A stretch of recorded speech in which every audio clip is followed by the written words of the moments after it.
Sean Sewell with Engearment.com. Welcome to our new YouTube studio. It's coming together pretty well here. It's very fitting that one of our first videos we're shooting in here is on camera gear and camera bags. In particular, the new Nomatic Luma 12-liter Peter McKinnon designed sling. This guy right here. Now, truth be told, I've had this for like 3 or 4 months. So this is a long overdue video. I saw a lot of other people popping up videos recently, and I wanted to kind of give you a take on how I use it, where I've used it, what I've currently got in it. Bet you're pretty curious about that. And some overall impressions and comparisons to the other Peter McKinnon gear we have. We have pretty much all the other Peter McKinnon designed Nomatic gear. And truth be told, my everyday carry backpack is still the Nomatic 25-liter, which I just love. I'll insert a picture of that below because it's seen a lot of use, as has this. So let's explore the Luma 12-liter camera sling.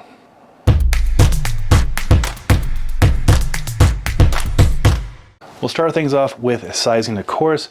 This is the 12-liter version. There's I believe a 9-liter version as well, a little smaller. And honestly, I think I could have gotten away with the 9-liter because this thing provides a lot of space. And I put this actually inside my Nomatic 25-liter backpack, and it fits totally fine. But I'll show you what I carry in here currently and what I carry in here sometimes. And the sometimes kit is good enough kit. It's a Sony FX30 with some lenses and microphones, and it's a great kit. But what I have in here currently is a little more online with what I would recommend for this size kit. Okay, what it is, this is a durable Oxford nylon, water resistant.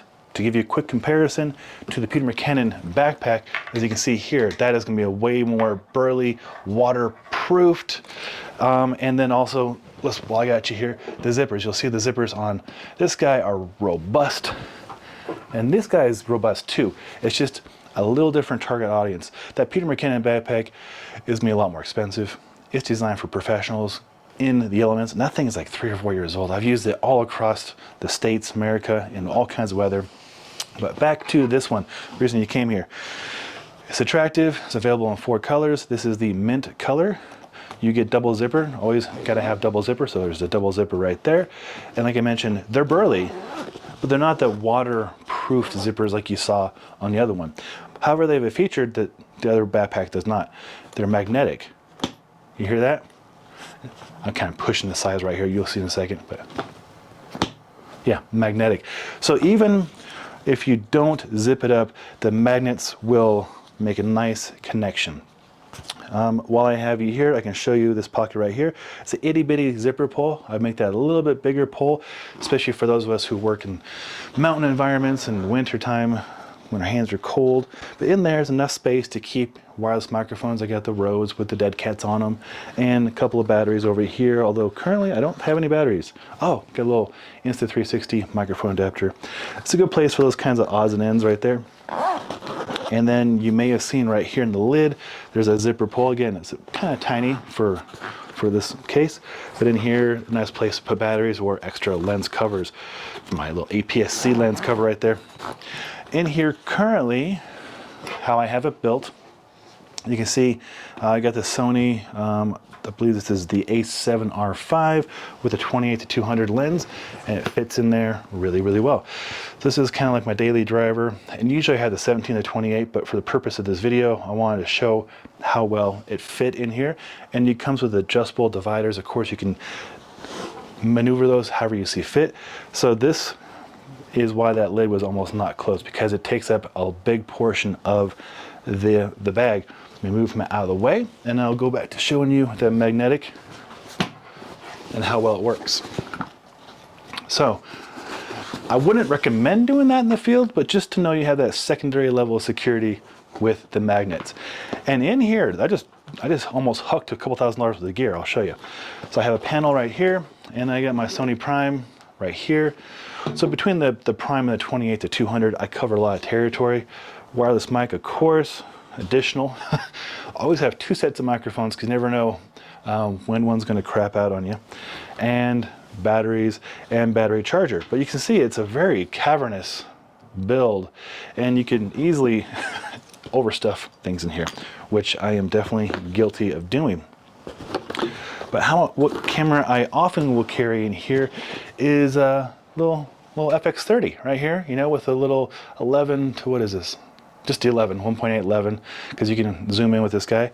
So I keep him in here. He doesn't take up much space at all. I mean, not much space taken up at all with that little camera. So he sits in here nicely, even with the microphone on, ready to go shoot. And then just for the heck of it, for backup, in case I need more range, I got the trusty, what is this guy today? 28, where is he? 18 to 50, which is 20 something to 70 something if you go onto an E mount. And that all just lives in here. Boom. Like so. So like I said, I probably could have gotten away with the smaller size, to be totally honest, and it'd be one less thing to carry. Speaking of carry handle right here, and some straps here you can attach keys to or what have you on the webbing. And then adjustable padded, very important to note, padded strap. But again, I don't carry it as a sling so often as I do carry it from my Nomatic backpack to the place I'm going to do some shooting for content, and or if I'm hiking, I've used it for our drone. It's a great solution for the drone because the DJI bag is kind of similar size to this, but it's kind of wonky the way it's laid out. So I find myself not using it very often. As opposed, I use like camera cubes, or I just put it in our big backpack, whatever one we're using, and just makes life a little bit easier when you know exactly where everything is at because you put it there, right?